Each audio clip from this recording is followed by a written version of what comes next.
Assalamualaikum teman-teman. Perkenalkan, nama saya Nafisa Ranjela. Saya dari kelas A1 Prodi D3 Keperawatan Semarang. Nah, jadi di sini saya akan membahas tentang salah satu akhlak, yaitu akhlak karimah. Nah, lalu apa sih akhlak karimah itu? Pasti teman-teman belum tahu kan akhlak karimah itu apa? Langsung aja ya kita bahas.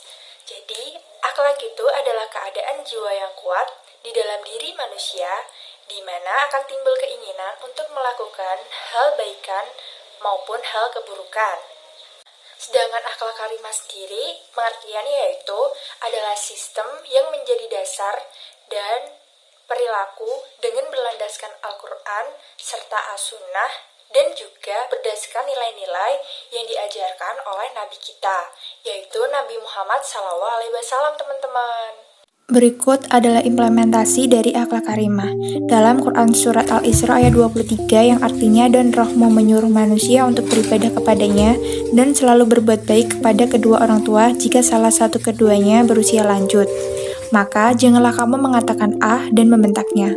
Maka dari itu, kita sebagai anak harus selalu berbuat baik kepada orang tua dengan cara membantu membersihkan rumah mulai dari menyapu, mengepel, menata tempat tidur, dan mencuci piring. Nah, kita harus senantiasa bersyukur kepada Allah karena telah diberi panca indera dan akal untuk memperoleh ilmu. Maka dari itu, kita harus menggunakannya dengan hal-hal positif seperti belajar, membaca buku, dan lain-lain. Ternyata, membaca memiliki peran penting dalam peradaban Islam loh. Tanpa membaca, tak akan ada inovasi-inovasi sains seperti yang kita ketahui sekarang. Khalifah Ali pernah berkata, mereka yang menyibukkan dirinya dengan membaca buku tidak akan pernah kehilangan kedamaian di dalam hatinya.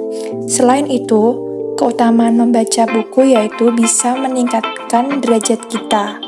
Jadi, yuk kita rajin-rajin membaca buku, teman-teman. Sebagai umat muslim, kita juga harus melaksanakan sholat, karena sholat merupakan tiang agama bagi umat muslim. Dengan melaksanakan sholat, berarti kita telah melaksanakan perintah Allah, seperti yang telah kita ketahui pada rukun Islam yang kedua, bahwa kita wajib sholat, sebab amal pertama yang ditanyakan di akhirat nanti, yaitu adalah sholat. Dan jika kita meninggalkan sholat, adalah suatu dosa yang besar. Tak lupa juga, selepas sholat, kita bisa membaca zikir dan membaca Al-Quran. Karena dengan berzikir dan membaca Al-Quran, Bismillahirrahmanirrahim.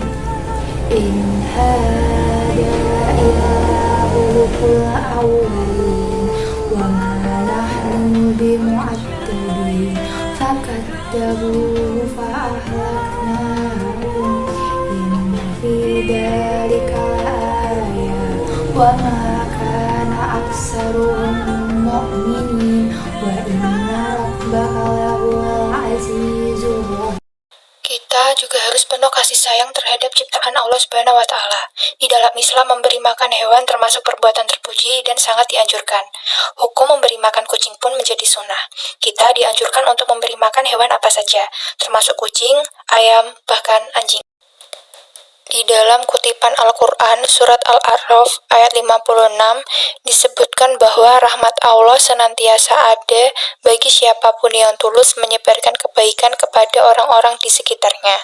Jadi, tidak ada salahnya kita berbuat baik kepada sesama manusia. Kemudian, tak lupa juga saling berbagi terhadap sesama. Sedekah bisa dilakukan tanpa batasan. Bisa kita lakukan kapan saja, di mana saja, dan kepada siapa saja. Yang terpenting, kita ikhlas dalam bersedekah.